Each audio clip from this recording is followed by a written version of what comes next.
these statues out of all these like literally 30% of the trees in the city fell down. And so they made these big wooden statues as a commemoration of all these trees that fell down. So one of them, they made a statue of Thurman Thomas, and they dedicated him. The statue of Thurman was there in like in the parking lot before the game, and that was the game the Bills lost 6-3 to the Cleveland Browns, and everyone was super mad about like the terribleness of that game. So someone literally was like trying to set that statue on fire as a I'm drunk, I'm pissed off, like that game was the worst game I've ever seen. So these 4 Canadian dudes, they must have had beer muscles. This was like a 3-ton like huge wooden statue, like lifted it up and put it in the back of their pickup truck and like drove it to Canada. And so like the next day there was a news story saying what happened to who stole the Thurman Thomas statue out of the thing, and like they had like the border patrol guys like, oh yeah, they like declared it when they crossed back into the border. Like literally 4 Canadian dudes like threw it in the back of their pickup. Canadian saviors, man. Yeah, that's an awesome story. I had no idea. Yeah. Well, that's great. So it sounds like Toronto 6-3 Cleveland Browns loss. It might be the worst football game ever imagined.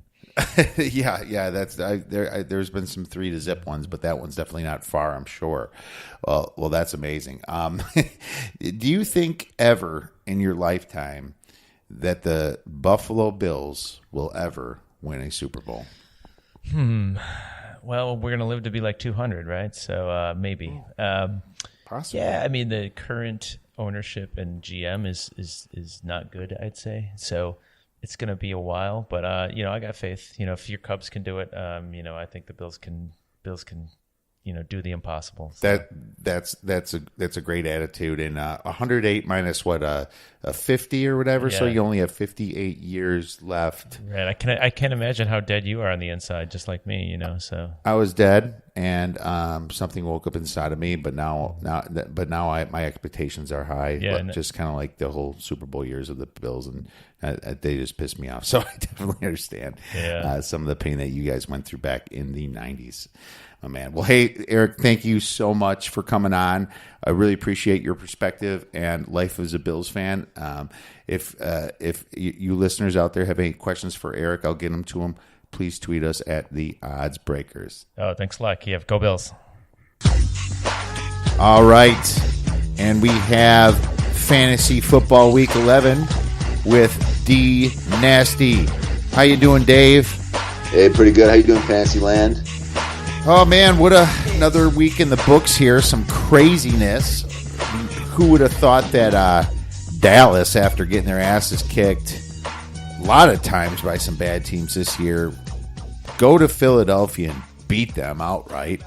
You have Tampa Bay getting 500 yards and scoring 3 points against the Redskins. You have the Atlanta Falcons kick the shit out of the Redskins last week and then go lose to Cleveland. What a crazy week in fantasy, brother. I know. My D-Nasty Sleeper of the Week, Nick Chubb, went off last week. Yeah. If you didn't start him, you weren't listening then. So it's Dave's D-Nasty Sleeper was awesome. I think mine was Vance McDowell. He had a TD. So, not for a tight end. That's big. You want to get those points, and good job, Dave, with Chubb there, because a lot of people probably wouldn't have started Chubb, and there was a perfect spot for him. So, very nice work on your D-Nasty Sleeper of the Week, my man. But let's get right into the bye weeks. Who do we have that we have to bench this week? Sounds good. Well, the first team right off the bat, our special guest tonight, the Bills. Bills are on bye this week. You probably weren't starting anyone from them anyways, but they do have LaShawn McCoy. And then now they have Matt Barkley as well, who we'll talk about in a little bit. The Browns, my boy Nick Chubb, Baker Mayfield, if you have either one of them. Maybe Javaris Landry in some leagues. That's some guys you want to get on your bench right now. The Dolphins, you probably don't have anyone from the Dolphins at all, but maybe Kenyon Drake or Frank Gore. Brock Osweiler has been playing well. Maybe some people have been starting him. Hopefully not. And then we do have the 49ers who are playing tonight. Nick Mullins, Marquise Goodwin, Breida, Alfred Morris if you're desperate. So if you have any of those guys, get them on your bench. The Jets, hopefully you don't have anyone from the Jets other than maybe Isaiah Crowell. The only guy worth starting from them, and maybe Sam Darnold, but he's been injured, so you're not starting anyone from the Jets anyways. And then the major buy of the week, we have the Patriots. Everyone's probably got quite a few Patriots, so we got Gronk, Brady, Edelman, Josh Gordon, and Steven Gostkowski. So you will need a new kicker. Don't forget White. And White, too, as well. So a lot of people from the Patriots on bye this week. So it's going to be a major bye week for a lot of people with the Patriots out this week. Oh, yeah. The Patriots have a ton of people. Definitely. Gronk, people think he might not even come back this year. He's pretty banged up from what we've seen. And I just saw a report recently that he might not be back. That's sad. The Patriots are fine without him, as you can see, but that's a big hit, and it's a big hit for fantasy is what I'm trying to say right now. Gronk has not been doing it, and he might not even have a chance to do it this year. It's when this happens to a guy that's a veteran, you wonder if he's going to call it a career. Obviously, way too early to tell, but just something that people probably have in the back of their minds. Let's get right into key injuries, and I'll start out with that, Dave. I have Cooper Kupp. He hurt his knee. It buckled last game, and I hear it looks bad. No MRI yet. Came back. So it's actually a torn ACL. He's out for the year. Did that come out? Okay. It did come back, yeah. It's torn ACL. He's out for the year. Okay, when I did this today around late afternoon, I didn't see that. So, wow, he's out. He's out for the year. So, big hit to Rams fans there. Now, they still have, Robert Woods and will still, be able to throw to Higbee and stuff like that. But you might get some depth there if you need something for your bench when we come up to the waiver wire. Julian Edelman, ankle. He was day to day from what I saw. Marvin Jones hurt his knee against the Bears, and no report on that for me. You might have one. I didn't see one yet. Marvin Jones with his knee, yeah, that's all that they said. It was just he had a knee injury. He didn't say if he would be coming back this week or not. Yeah, we'll have to wait on that. Martavis Bryant tore his AC or his PCL, I think, actually, and he's out for the year because of that. Now, hopefully, you weren't rostering Martavis Bryant anyways, but he's out for the year. And Jakeem Grant, and he hurt his Achilles and is most likely out for the season for Miami. Not to mention Devontae Parker hurt himself for Miami too. Now they're on bye week, but still, this is a pretty big hit to them. Who do you have, Dave? I just got a couple other ones here. The most major injury was the fire alarm at Paul Brown Stadium. Sean Payton took it out. They didn't like the fire alarm going off before the game was about to start, and they were trying to warm up. So Sean Payton took out the fire alarm at Paul Brown Stadium. Definitely Google that if you haven't seen it yet. He's like, I didn't really break it that bad, but it's in pieces everywhere. So that was my major injury of the week for me. But anyways, we have a few other small ones. We do have Dwayne Allen. We're just talking about Gronk being out. So Allen has actually got injured in this last week's game as well.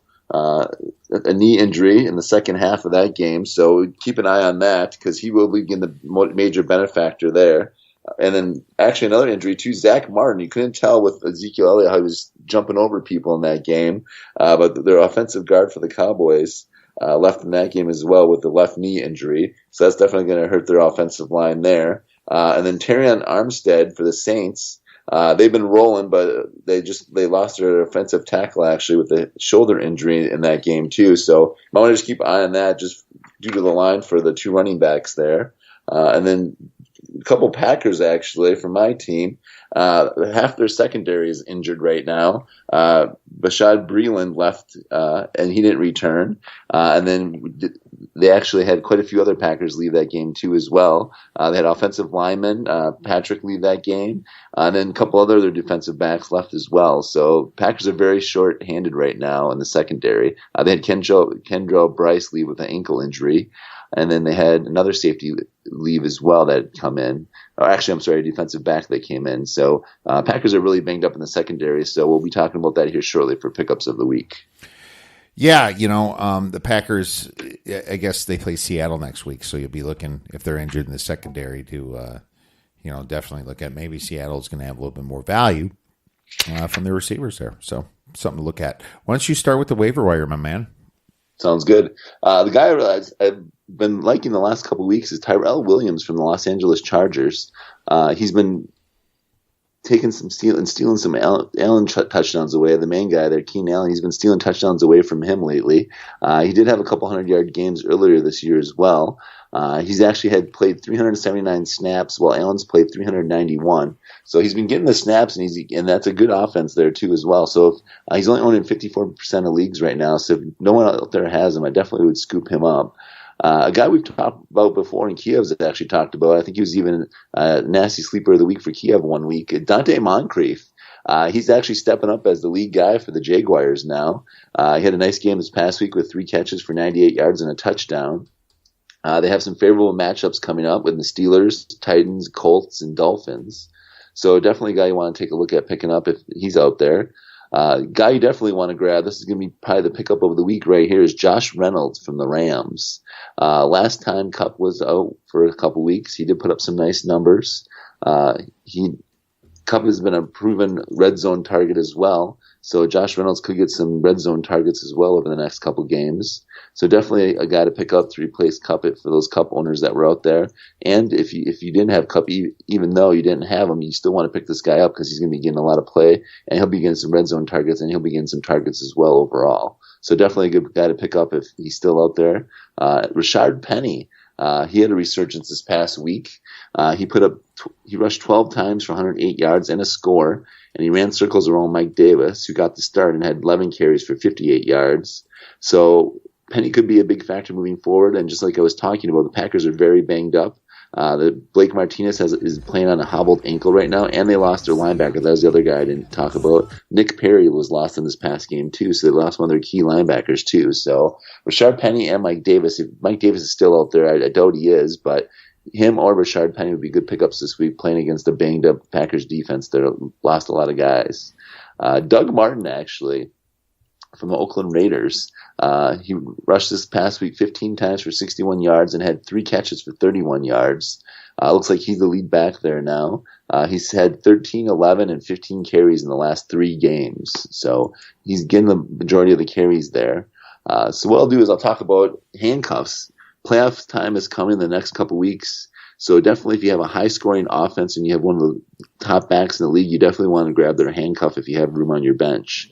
These aren't must pickups. These are just guys you want to pick up for the playoff run if you have room and if you've already clinched a playoff spot. So Spencer Ware and Malcolm Brown for the Rams and Spencer Ware for the Chiefs, they're both handcuffs, but guys you might want to think about the next couple weeks. Just get them really cheap. Pick them up if you have their lead backs in Hunt or Gurley. Just have those handcuffs available in case something happens to your main guy, so you're not screwed for the playoffs. And then a couple Bills we have here as well. Zay Jones and Matt Barkley. Matt Barkley filling in for the injured quarterbacks there. And Derek Anderson and Josh Allen. He had a nice game. And then Zay Jones. There's a Zay Jones sighting this past week. Eric Arbach, this one's for you. 11 targets from Matt Barkley and hauled in 8 catches for 93 yards and a touchdown. This guy we hyped up when he was a rookie several years ago, or actually last year. He never panned out, but it looks like with Matt Barkley playing, he does like Zay Jones, so he might be a nice person to pick up after their bye week this week. And then the last guy I had here was Jonnu Smith. He's actually getting targets now. He had back-to-back games with a touchdown, and he's starting to get looks in the red zone as well. So if you're looking for a tight end, for someone to fill in at tight end, Jonnu Smith is a nice person to pick up. No, man, you covered a ton of them. I like that. In this week of buys, there's 5 teams there, and 6 teams of buys. So this is probably the most crucial week to pick up some fillers here. Love your Matt Barkley, and now he has a buy, but who knows, man? I'll tell you this: the Buffalo has one of the best defenses out there from the numbers. I think it's number 1 in yards, total yards per game. Now, part of the reason is why, because teams are blowing them out and run the ball at the end, and the Bears didn't really need an offense against them, and they played the Jets. But there's still defenses, I would say top 8 for sure. And, maybe Matt Barkley has a chance to win some of these games, and so he's a flyer. definitely helps Zay Jones, like you said, man. I agree with that 100%. If Anthony Miller is still on rosters, he needs to be rostered. I see it a couple leagues he's not. Chicago seems to pass way more